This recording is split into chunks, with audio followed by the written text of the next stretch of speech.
As you could see by these pictures, after Barack Obama has met Vladimir Putin, Putin is looking over at Obama saying, I got you. I outsmarted you.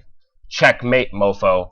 And Barack, with disdain and frustration, has been caught in a catch-22 position. Now, the situation right now between Russia and the United States when it comes to Syria is extremely confusing. There's a lot of propaganda out there, a lot of disinformation, and a lot of history that it's not well known, that is not being brought up to the American public right now. But in this video, we're going to break down a lot of important information that's going to make total clear sense of what exactly is happening, not only behind this beautiful photo of these two world leaders, but what's really happening in this world geopolitically.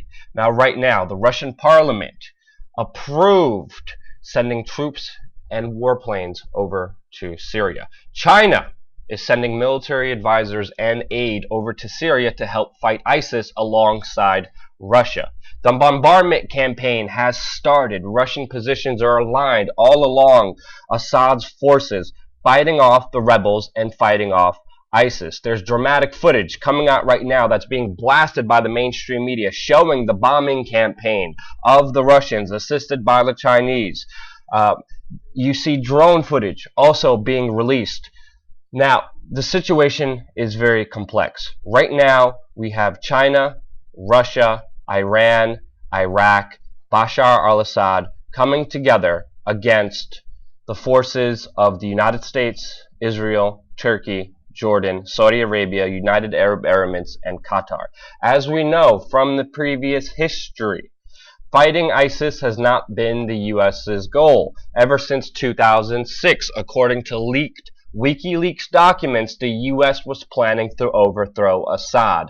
Now, Assad, who was allied with Russia, who was not allied with the United States, with the petrodollar, with U.S. hegemony, stood in the way of a pipeline that Saudi Arabia was planning to build that would undercut Russia and provide oil to Europe. Assad also stood against the U.S. petrodollar and made geopolitical moves against that. That's why he was seen as an enemy way before ISIS. Now, with Russia defending Syria, obviously there's a lot of key geopolitical strengths here, but they're catching Barack Obama in a catch-22. Not only do they have bases here, but they also have a strong alliance with Syria. Now, if you look what happened beforehand, we are going to war against the same group we funded, armed, we were fighting alongside last year while continuing to support them with our tax dollars. This is exactly what happened with ISIS. ISIS was supported just like the rebels in Libya were supported to overthrow Gaddafi. The US and NATO said that they wanted to spread democracy and freedom in Libya. They bombed that country like we are bombing Syria, and did bomb Syria before, and we overthrew Gaddafi, and now the country is in turmoil. It is destroyed with just religious fighting from all different sects, and that country has been utterly polarized and destroyed with sectarian violence because of the U.S. involvement. There's no democracy. There's no more freedom. The U.S. did the same strategy by funding and supporting Syrian rebels. They called them the freedom fighters. Meanwhile, it turned out that they were ISIS. Iraqi troops, when they were fighting ISIS, when ISIS retreats, they are fighting Israeli and American weapons and technology alongside ISIS troops when they are fighting against the Iraqis. Turkey is opening up the border, allowing any fighter to come in. Putin is well known of this. He even said himself that the mercenaries are fighting because they pay a lot more money. He goes into great detail how Turkey, Saudi Arabia are buying up oil that ISIS took control of in Syria. They're buying it for cheap. Where are the U.S. sanctions when it comes to Turkey and Saudi Arabia financing ISIS by buying their oil? They put sanctions on Iran. They put sanctions on Russia. But they do not put sanctions on the very people buying, giving ISIS almost millions and millions of dollars every single day, financing their operations.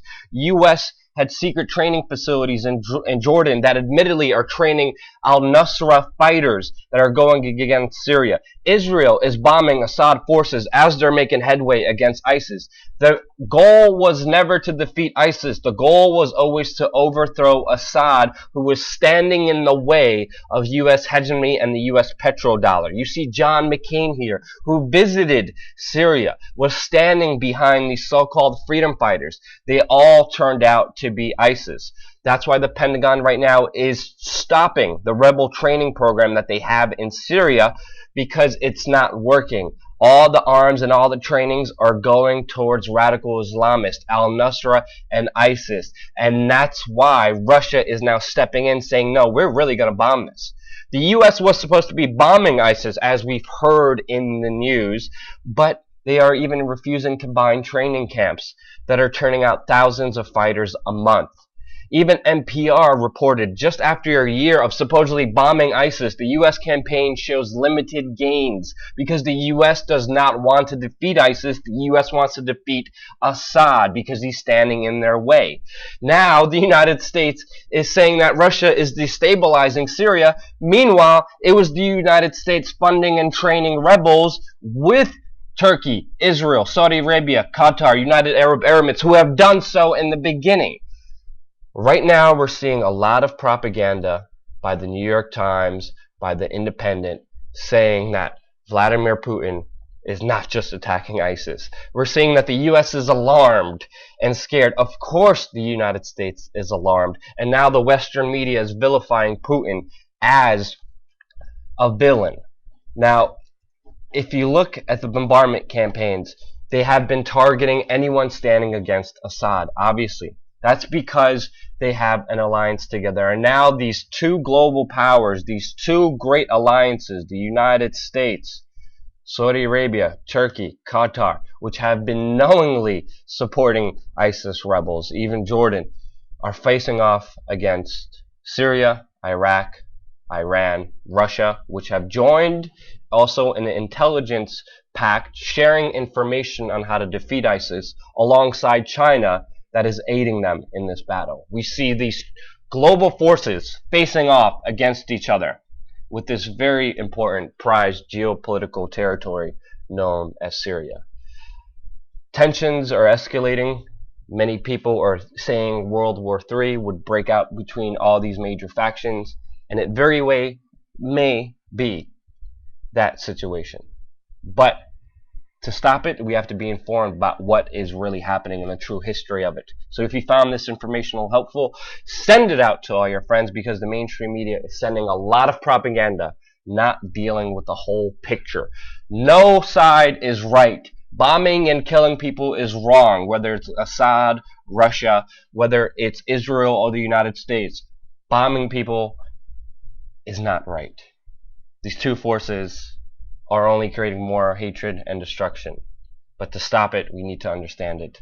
If you found this video helpful, don't forget to subscribe. We're going to have a lot more news coming, breaking down all the geopolitical news that you're not hearing on the mainstream media here on youtube.com/WeAreChange.